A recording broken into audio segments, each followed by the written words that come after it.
Goedemiddag, ik ben Koen van der Steen. Ik woon in Sint-Michiels-Gestel. Ik fok granadino's en de Bayreuther wamduiven. En wat postduiven als voedselduiven heb ik dan. Ja, ik ben echt van duivenrassen met een extremere kop, zou ik zeggen. Dat is de Bayreuther. In principe hebben deze er ook. Een beetje ramskop, extreme bevratting. En ja, dat vind ik wel mooi, omdat het nog heel lang doorontwikkelt. Ieder jaar veranderen ze nog een beetje en dat is het mooie eraan. En ik bedoel zelf, ik noem het iedere gramskop, dat dit gewoon flink gevuld is naar voren loopt in plaats van naar beneden getrokken is. Ik kom dus van de boerderij af, zal ik maar zeggen. En duiven heb ik altijd mooi gevonden. Er zaten bij het voer van de koeien bij ons, bij mijn vader thuis, zaten vaak al verwilderde postduiven. En dat vond ik altijd al mooi. En de eerste duiven die ik dan zag, was bij een jongen bij ons in de buurt. Die had Hollandse kroppers, witte. En dan ging ik altijd naar vroeger was het nog de veemarkt in Den Bosch met mijn vader mee naartoe. Als ik schoolvakantie had. En daar zaten dus ook altijd duiven te koop. En dat was ik altijd interesse in. En dan gingen vaak altijd wel duifjes weer mee naar huis. We gingen nooit met de lege wagen terug. Dus zo ben ik eigenlijk begonnen met duiven en dat is in principe nooit meer open gegaan. Eigenlijk hebben ze ooit een keer van de CIS uit Den Haag, de club, een lezing gegeven bij Bois-le-Duc in Den Bosch, de vereniging waar ik lid van ben. En toen zat ik dus naast Patrick Prinsen en ik zei tegen Patrick, nou u hebt al veel duiven, maar mocht ik ooit in de Spaanse kroppers beginnen, dan wordt het voor mij toch de Granadino, want ik vind het wel een mooie duif. En een jaartje later, toen ging ik als introducee mee met Patrick naar de clubavond. Hartstikke leuk, gezellig. Er zaten ook Granadino's van Arie de Ruiter. Maar nog steeds leuk om mee te maken, maar even pas op de plaats. Ik heb al zoveel duiven. Een jaartje later ging ik weer mee en toen was ik lid geworden. En in het najaar de eerste Granadino's van Arie de Ruiter gekregen. En daarmee ben ik begonnen. En dat is ondertussen denk ik wel 5, misschien al bijna 6 jaar geleden. Voor mij vind ik de Granadino spreekt me heel erg aan. Omdat ik de vele kleurslagen die erin zijn. En dat ook iedere keer weer een verrassing is wat er in de schaal ligt. Of dat ze nu roekleuren krijgen, bonttekening, de oogranden moeten rood zijn. Dat zijn ze niet altijd. De bevratting, er zitten zoveel raskenmerken op om te selecteren. En dat voor mij de Granadino en het karakter. Dat ze heel erg actief zijn. Vooral de tekening vind ik dus mooi. Het is wel een bont schimmel. Deze heeft in principe, wordt het vast nog meer omdat je nog wat jonger is, maar die krijgt al de mooie zijvratten en ondervrat. En heeft mooie rode oogranden. En zijn kop zou iets afgeplatter mogen, maar hij heeft het al wel wat. En een klein beetje, zoals ik het zelf altijd noem, een soort van de ramskop, zoals ik het omschrijf. Dus vandaar is dit wel een van mijn favorieten om mee te kweken. Ik selecteer dus vooral op de types. De rode oogranden, wat ze eigenlijk wel moeten hebben. En ik merk wel de foto's en ook duiven die je ziet in Spanje zelf, door het klimaat daar, dat de oogranden daar makkelijker rood zijn dan hier. Er is zelfs zo sommige duiven, dat als ze langer hier zijn, dat de ogen wat bleker worden dan dat ze in Spanje zijn. Dus het heeft ook wel een stukje met het klimaat te maken. Maar toch heb ik dus Granadino's, hier zitten die wel dus rode oogranden hebben. Dus het kan wel. Dus het is ook een kwestie van op selecteren. Want die doffer die is een hele mooie doffer, alleen zijn kop is ietsjes wat rond. Dat zou meer mogen zijn en daarom had hij van mij deze duivin gekregen. Omdat deze dus, en vooral voor een duivin, een afgeplatte kop heeft. En meestal, duivinnen hadden wat rondere koppen. Dus het is zeer positief als de duivinnen het zelfs hebben. Dus dat is eigenlijk het idee om deze samen te zetten. Ik zie graag afhellend, niet te lang. En daar maak ik ook combinaties mee. Zoals ik kan ik nog laten zien, ik heb daar dus die keki doffer en die duivin. Die keki doffer vind ik zelf wel mooi, maar aan de lange kant. En dan zoek je daar dus weer een extra korte duivin bij. Om toch weer op de goede weg te komen. Kijk, en waarom heb ik deze twee samengezet? Ten eerste de doffer met een mooie keki kleur, waar ik wel liefhebber van ben. Een mooie grote doffer, een groot schild, mooi afhellend. Alleen hij zou iets meer kopvulling mogen hebben en iets meer afgeplat zijn.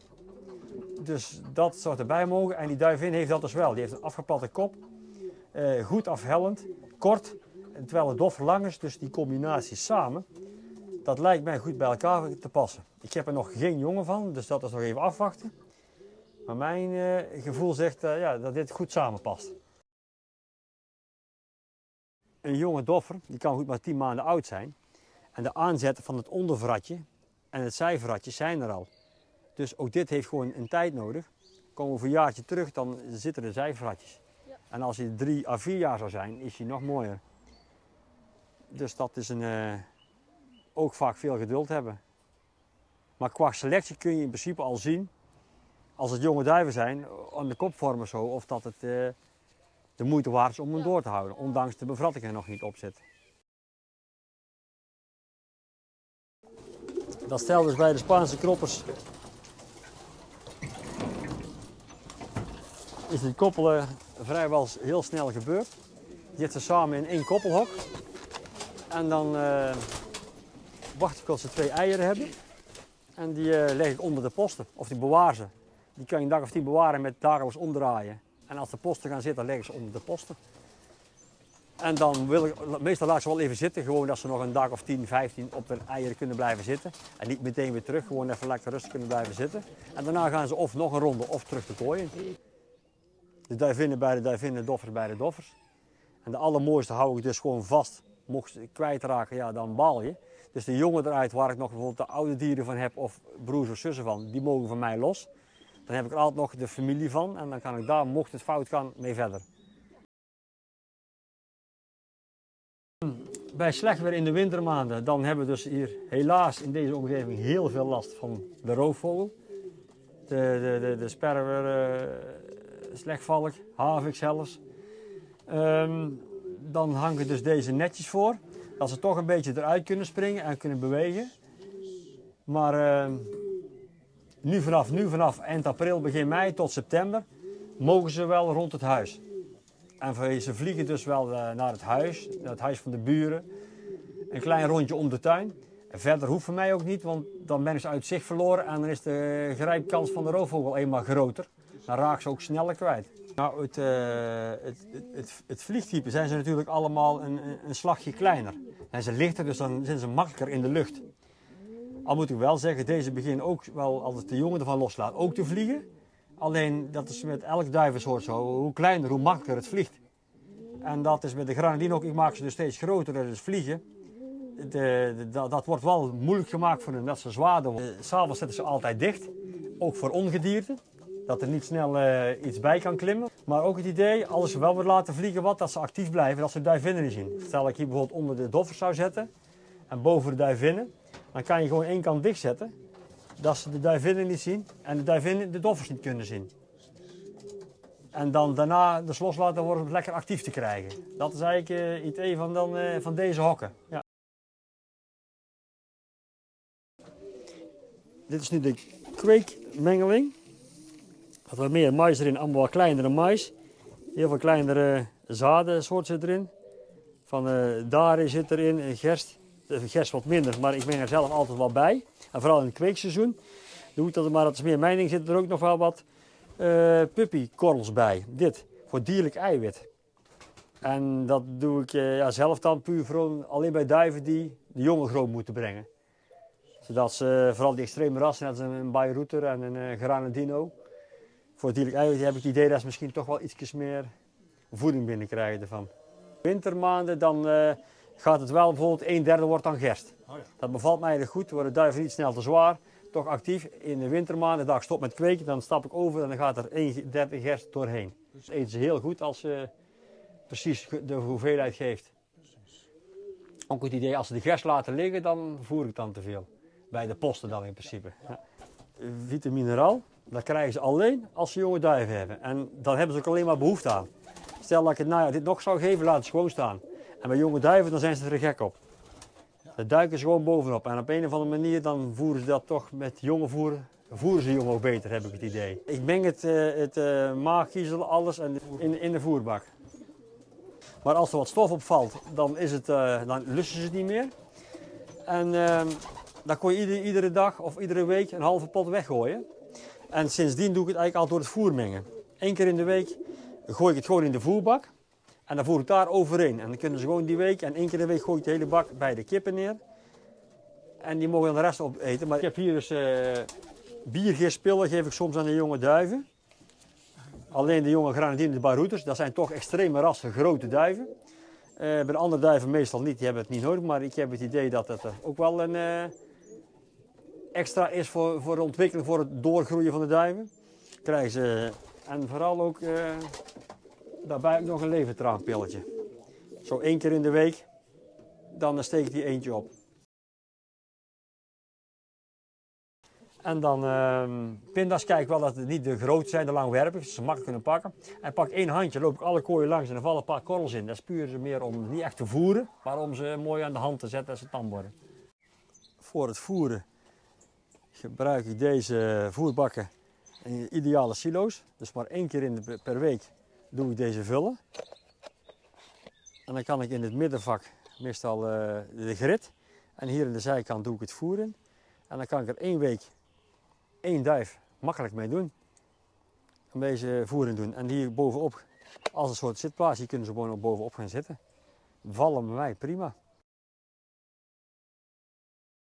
Nou, wat het mij ook een groot stuk van de hobby is het samen doen met andere liefhebbers. Waar verschillende rassen hebben, zoals de Bayreuther wamduif, samen met jullie. En met Patrick, met Toon. En we leven weer samen selecteren, samen kijken en ook hokbezoeken doen in Duitsland, duivenmarkt in Duitsland.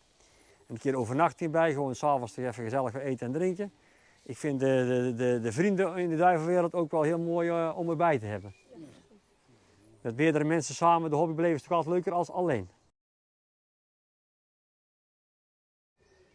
Ik ben dus lid bij Bois-le-Duc sinds 2005. Daar in principe echt het echte duivenliefhebberij begonnen. Via Martin van Uden lid geworden. In principe vanaf 2005 al en ja, nog steeds leuk en gezellig. En lid bij de VDS. Dat vind ik ook een leuke gezellige club. Allemaal mensen met vliegduiven bezig zijn. Om dat allemaal een beetje te volgen vind ik leuk. En bij de CIS in Den Haag. Bij die vereniging sinds, ja, wat ik al zeg, ik denk nu 5 jaar of zo. En dat zijn de verenigingen waar ik lid van ben. Het allerleukste vind ik ook gewoon dus uiteraard met de duiven bezig zijn. Rondom het huis, het kweken, het laten vliegen. Een beetje ja, lekker rommelen zullen we maar zeggen. Dat vind ik mooi. En dan de hoogtepunten vind ik toch altijd wel zo een aantal keer per jaar met de duivenvrienden op pad. Hokbezoek in Duitsland of naar een markt en noem maar op. En de ideeën weer uitwisselen.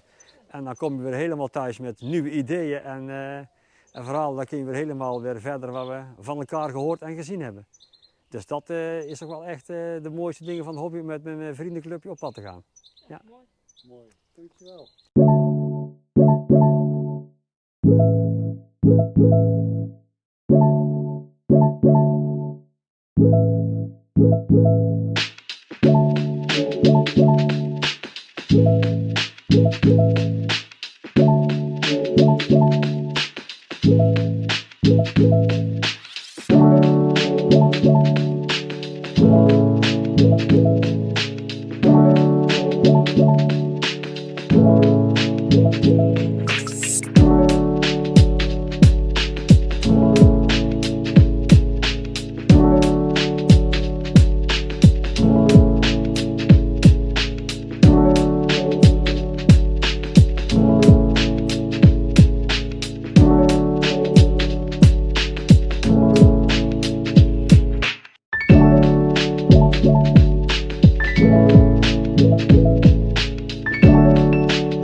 was hem alweer. Heel erg bedankt voor het kijken naar deze video. We vragen jullie om de video te liken en te abonneren op ons kanaal. Ook vragen we jullie om een reactie achter te laten bij wie of welk ras we de volgende keer langs moeten.